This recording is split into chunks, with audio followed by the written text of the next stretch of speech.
Well, hello and welcome back to the channel. It's been a minute and I haven't been a very good YouTuber in keeping up with the schedule, but I'm back at it. I'm back up in Alabama. Had to spend some time down in Florida. Mom's 85th birthday. Hello, Mom. Love you. But here we are. We're set up. I'm going to show you right here my workstation. I bought a canopy because it's hot in Alabama, and I'm set up for some woodworking, and I'm going to build an ATV carport, and it's modeled after Ryan at Surviving Ringworm. I suggest his channel. He's a guy that moved out to the woods in Michigan with a chainsaw and a dream, and he's really fun to watch. I suggest his channel. So I'm modeling my ATV carport after his. I'll put a link in the description. And so come along with me over the next several videos. I'm recommitted to getting the videos out on a decent schedule, but this is the workstation that I've set up. And while you're still on the tripod, I think I can show you a few things. This is my old Japanese toolbox I built. I'm a frustrated woodworker for sure, and I've done a lot of things over the years. I've built a lot of decks outside for myself and family members and friends and stuff. I've never been a frame carpenter per se, but that's kind of what we're doing on this project, is more framing instead of, you know, custom woodworking stuff, which I love it all, to be honest with you.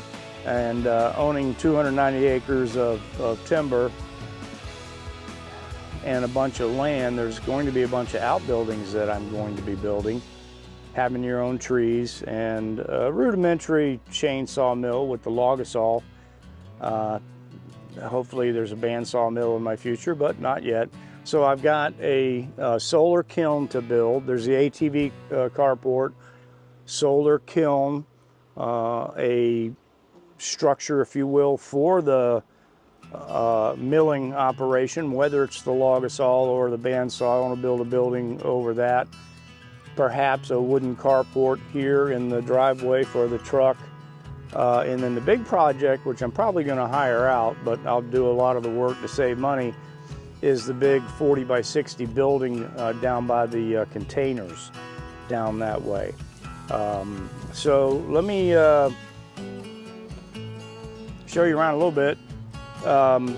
Just kind of a tool workstation, so on and so forth. And then right here, I built these sawhorses using the I-beam method. I'll show you a little picture of that. Maybe this one will show you here. That is the I-beam method for building sawhorses, and of course that was my my lumber that I used for that. And then I'm using my lumber in lieu of like plywood. Like normally I'd set a sheet of plywood up here and that'd be the workbench, but I've got some 2x material here that I set up as a workstation, and I like it because I'm working with some longer timbers, calling them timbers because they're rough cut. But these were rough cut. This pine was rough cut on the on the Logasaw mill roughly 3 years ago. It's somewhat dry, but after taking them out of the stack, and I'll show you in a minute, on the pieces that I cut for the ATV carport, they've dried and twisted a little bit. So this is it. It's rather comfortable. I've got my iPad for noise and keeping up with the market and the fan, so it's pretty good until if it's humid and there's no wind, even though the fan's on. If it's humid and no wind, it's rough. So let me spin you around and show you the lumber stacks, etc. If you remember in my earlier videos with the big tree, I am 100% convinced that that is a form of white oak. Might be swamp oak or water oak, they call it. It's not red oak, but it is dense, it is hard. You have to pre-drill everything when you use that.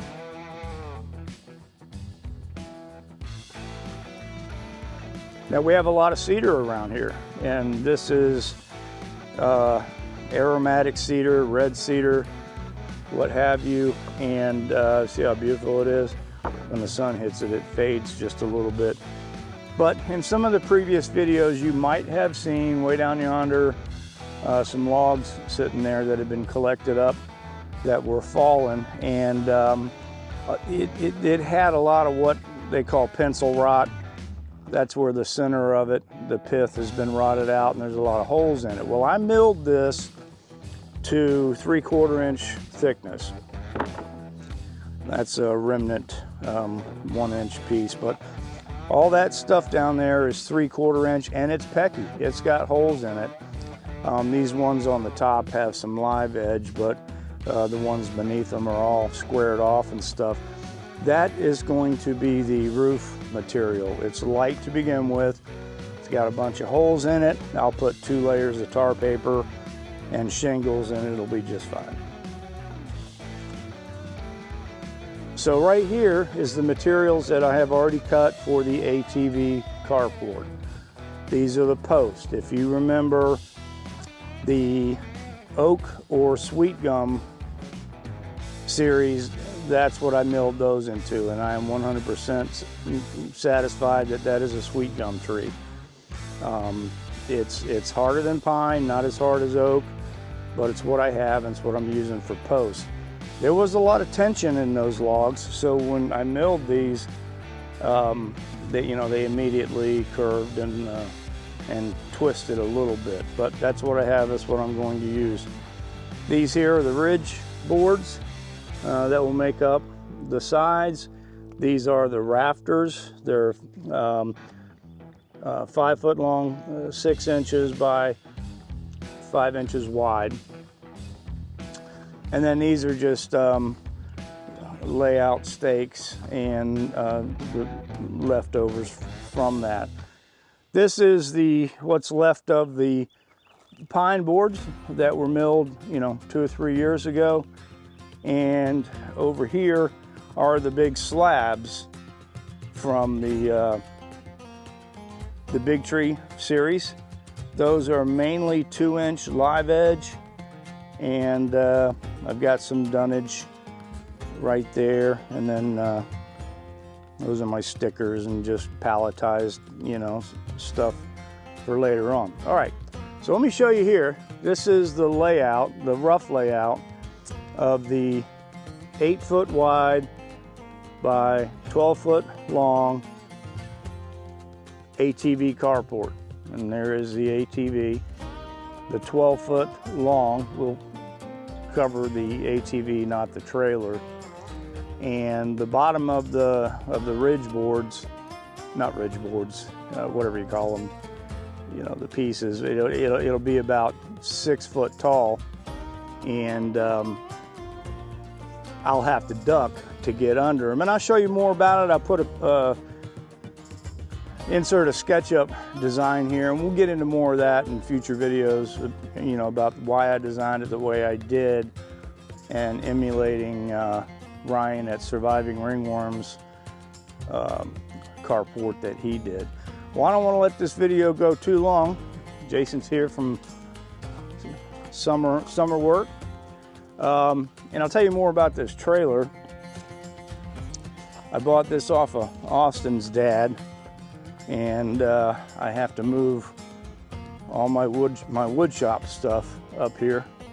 And boy, I looked at all options: hiring a company, renting a U-Haul, and this was just perfect. I think I paid $6,500, and I'll use it for a year and probably be able to sell it for about the same. I just got to make 2 or 3 trips down to Florida.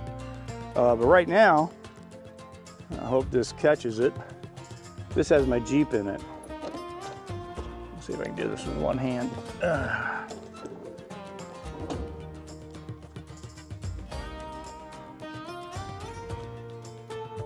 There she is in all her glory.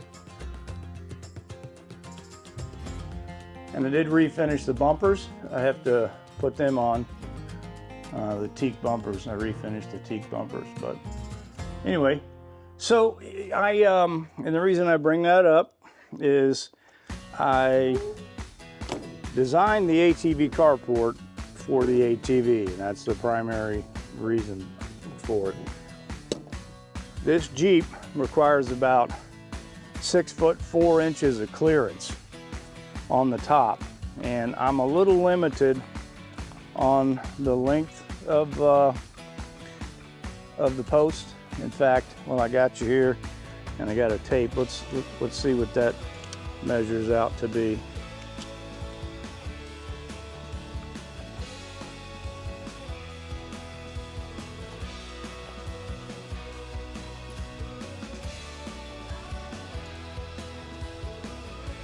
(112 inches), just over 9 feet on that one. The one below it,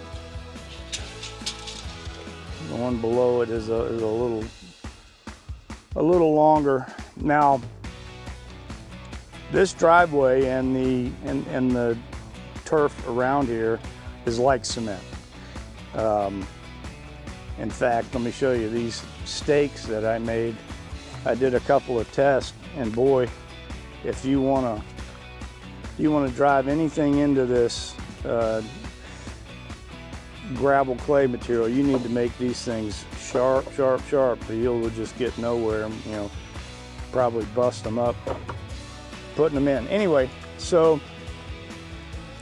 you know, when you build stuff like this, you gotta use some stakes and some other pieces to kind of steady your post as you put them in.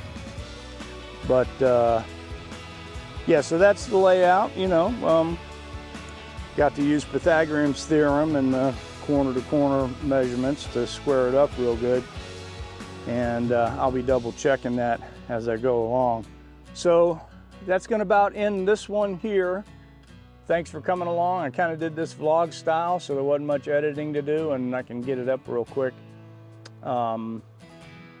So thanks for coming. Like, comment, and subscribe, and I'll see you shortly on the next one.